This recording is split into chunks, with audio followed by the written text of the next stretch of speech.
what's your experience of collaborating with Shell Advanced Motorcycles? Well, Shell Advance is a very, very iconic brand. I remember when I was in school and college, I had a motorcycle, and I would always put exactly that engine oil.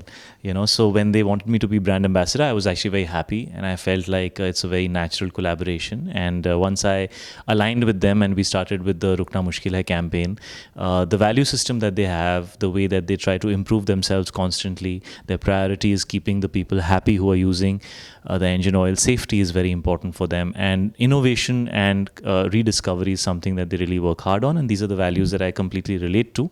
So it's been a very natural kind of alignment and collaboration.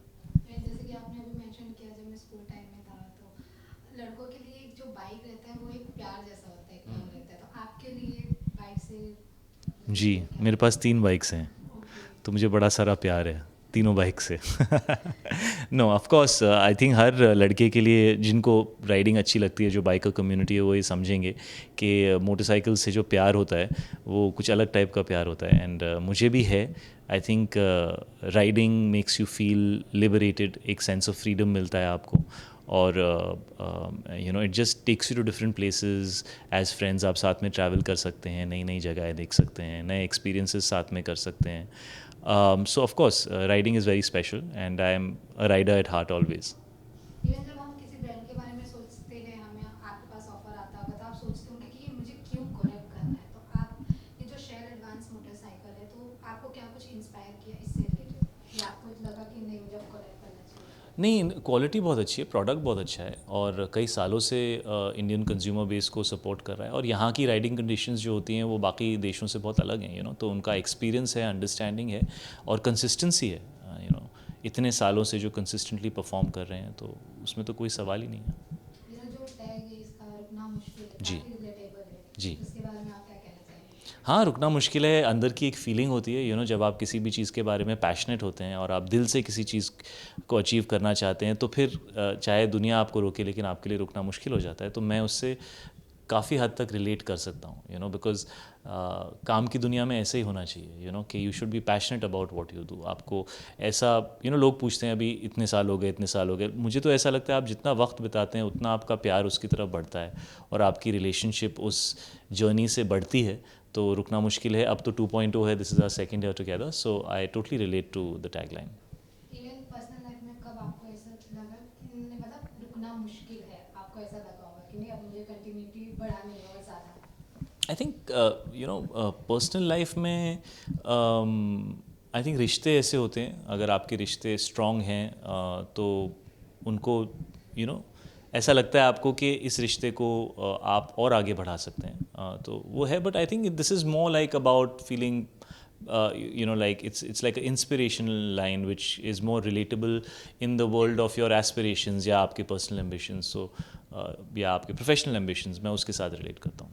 Even जैसे कि bike की बात करें तो आपकी जो movies है कबीर सिंह जैसे बहुत सारी मूवीज है उसमें आपने लोगों को काफी इंस्पायर किया बाइक से रिलेटेड लेकर बाइक को लेकर और आपकी जो पर्सनल लाइफ है उसमें बाइकर्स आपकी राइडिंग को लेकर आपका क्या कुछ अलग रहता है क्या कुछ चेंजेस रहता है रियल लाइफ और किस रियल चीज़ से लाइफ? चेंजेस? सिर्फ सेफ्टी गियर पहनो और दोस्तों के साथ जाओ, जब ट्रैफिक कम हो तब जाओ, और हमेशा ride safe and use Shell Advance, simple. Even आपका ग्रेट सक्सेस अब तेरी बातों में ऐसा हो जाना चाहिए लोगों ने थैंक यू। काफी पसंद किया जो थैंक यू। स्टोरी था आपकी केमिस्ट्री थी कृति सेनन के जी। बाद उसके बाद अभी आपका प्रोजेक्ट्स आ रहे हैं देवा और अश्वत्थामा उसके बारे में क्या कहना चाहेंगे आप? देवा हाफ वे थ्रू हो चुकी है और आधी बची है, और एक बहुत ही इंटरेस्टिंग दुनिया है देवा की, और मैं उसमें अभी काफ़ी इमर्स्ड हूँ, और इस साल हम फिल्म रिलीज़ करेंगे, और फिल्म में मेरे साथ पूजा हेगड़े हैं और बहुत अच्छे बहुत सारे एक्टर्स हैं। रोशन एंड्रयूज़ एक मलयालम डायरेक्टर हैं जो कई सालों से बहुत अच्छी मलयालम फिल्में बना रहे हैं, तो वो इस फिल्म को डायरेक्ट कर रहे हैं, और उस दुनिया को सबसे अच्छी तरह वो समझते हैं, और बॉम्बे की अंडरबेली की वर्ल्ड है देवा की, और एक्शन है, थोड़ा मासी कैरेक्टर भी है, लेकिन एक थ्रिल भी है फिल्म के अंदर, तो काफ़ी सारी चीज़ें हैं। वो जब फिल्म के प्रोमोज आएंगे तो आपको पता चलेगा। और अश्वत्थामा अभी बहुत अर्ली है, अभी तो सिर्फ अनाउंसमेंट हुआ है, but yes that is also on agenda. Even अगर बात करें तो कैरेक्टर आपका पहले से काफी कुछ डिफरेंट हो गया है जी। पहले आप एकदम मतलब लोगों को लगता था कि सॉफ्ट बॉय ऐसा समथिंग था, जी। काफ़ी चेंजेस हो गए, जी। उसके बारे में क्या कहेंगे? अच्छा है, थोड़ा अलग अलग चीज़ें करनी चाहिए, नहीं तो फिर ऑडियंस बोलती है यार ये एक्टर तो वही सेम करते रहता है, तो ऑफ कोर्स मैं खुद बोर हो जाता हूँ, तो कुछ नया करने की कोशिश कर रहा हूँ, हर फिल्म में कुछ अलग करने की कोशिश कर रहा हूँ, इंटेंस कैरेक्टर्स भी, रोमांटिक भी, अगर अच्छी कोई कॉमेडी फिल्म मिलेगी I would love to do that also, so just try to different things. Thank you so much. Thank you.